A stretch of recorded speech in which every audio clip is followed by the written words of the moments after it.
From expanding up to 15 teams to embarking on the difficult journey of convincing sponsors to drop the PGA Tour, here's how LIV Golf is set to expand in 2024. Starting with better money management and more involvement in day-to-day activities. One of the biggest problems in 2022 was that a lot of money was spent that didn't need to be. This amounted to almost $180 million. Because of this, LIV's main backer, the Saudi Private Investment Fund, also known as the PIF, fired some of its top executives during the off-season. You're already up to your neck in Saudi Arabia, whether any of us like it or not, whether we like it or not. The PIF is now more involved in the day-to-day activities of LIV Golf, which is still a work in progress and going through growing pains as it tries to become a full-fledged alternative to the PGA Tour. That isn't the only change LIV plans on bringing, but as far as players are concerned, their contracts are solid. It's because of the 10-14 event clause in their contracts. In the beginning, there was no clear plan for how many events there would be. The initial plan was just about having 6 or 8 events, and by the third season, up to 14. The minimum was 10, and the maximum was 14 in the second year. Without a floor set, players weren't so sure about signing. Players who wanted to play in fewer tournaments than they did on the PGA Tour talked about the number 14, and 14 was chosen as a compromise. Since each contract's different, it's hard to know exactly what each one says, but the 10-14 clause is usually thought to be the same in all of them. The next change has to do with the teams and the funds they've received so far. Where the team money goes might change. In 2022, LIV Golf paid for all of the team's costs, so the team money was split evenly among the 4 team members. Even though it was possible to do the same thing in 2023 as in 2022, the plans changed. Now, the team money goes back to the teams, where it can be given to the players or used to pay for things like a general manager, staff, and travel. At the moment, there are 4 ways for the teams to make money: prize money, funding, merchandise sales, and retail sales. When LIV Golf makes money, they'll also get a share of that money. Since it already owns 75% of the teams, players are worried that they might not get enough from the payments to the teams. Sources say that giving money to each player was never part of the business plan. Instead, LIV knew that it would take time for the teams to start making money, so as part of the plan for 2023, LIV will give each team working capital based on their needs. Hey, that's what we're doing here, but today is pretty simple. We love the thrilling match play that we had, but this is all 4 scores count, David. When the team's sold, LIV will finally get that money back. Speaking of all that, there's also the issue of the prize fund and who gets what. As LIV keeps looking at what's best for the tour, the team prize could also be changed. Early on in the tour, the 75-25 split may seem unfair, but when you consider how much cash is put into the prize fund for both individuals and team winners, how much of it was loaned, how much it costs to put on an event, and how LIV doesn't get anything back until the team is sold, the players seem to be getting a pretty good deal.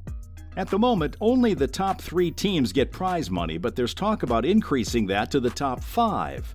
Still, it isn't all smooth sailing. Leaving LIV isn't as easy as you might think. The cost of breaking a contract is pretty high.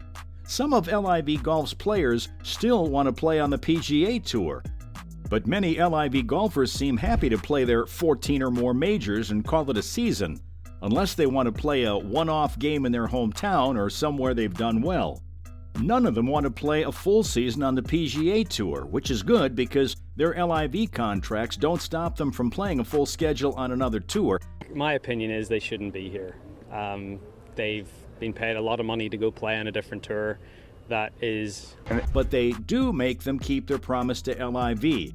If they want to leave LIV for some reason, they'd have to pay a penalty of 2, 3, or 4 times their signing bonus. This penalty clause keeps the LIV players stable until the deal runs out at the end of the 2025 season. Team money isn't the only change happening. There's also a change in the number of teams. The 2023 season is set, but in 2024, there could be 15 teams instead of 12. The LIV format of a 54-hole shotgun start wouldn't change if 3 more teams of 4 players were added. This would make it possible for more people to play. The Asian Tour International Series, or Monday Trials, could be the source of the growth. There have been a lot of discussions about what could happen, but nothing's set in stone. This is normal since LIV is still flying by the seat of its pants, and a lot of ideas are being discussed. Then there's the ranking structure, which will change. The difficult process of finding new players to fill the 48 spots in LIV in 2023 is well underway. LIV keeps a points list and gives points to the top 24 in each event. At the end of the season, the top 8 teams in terms of points will get a 2-year exemption, and the teams from 9th to 24th will get a 1-year exemption. The top 25 to 44 players are in kind of a no man's land because they don't have any exemptions, but if a team gave them a contract, they'd be set for the next year. Players from 45 to 48 will be sent down and will have to try again next year to play on LIV. Sources have shared that there will be between 8 and 12 new players on each of the 12 teams in the 2024 season. Some of the turnover will happen because of regulation, and some because teams won't re-sign stars. The contracts of each player are a twist in the demotion process. Some are exempt until they're in the top 24, and others until they're in the top 44. Fans won't know how important a shot is as the season winds down until key contract information is made public. This is because one shot could mean the difference between getting points and a player keeping his spot. Officials with LIV have been telling teams that they aren't doing enough to bring in money, which is why they're planning on bringing in this next change, trying to get sponsors in the future. Teams are starting to hire more people and sell sponsorships, but the hiring process, which involves LIV, is taking longer than some would like. This is one of the growing pains that the new tour is going through. As of right now, Akron, an oil company based in Mexico, is the sponsor of the Fireballs team. However, the other 11 are still looking for backers. Those who work in the sales process say that Saudi Arabia's membership in the league's no longer a possible problem like it was in the past. Instead, possible sponsors fall into 2 groups: companies that are already involved with the PGA Tour and don't want to work with LIV, and current or past PGA Tour sponsors who are unhappy with the tour and want to find something else.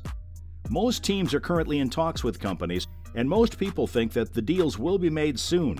At the same time, the fact that tickets are selling out quickly for LIV events is proof that they've got quite an audience and shouldn't have trouble finding sponsors. That's all for how LIV Golf is set to expand in 2024.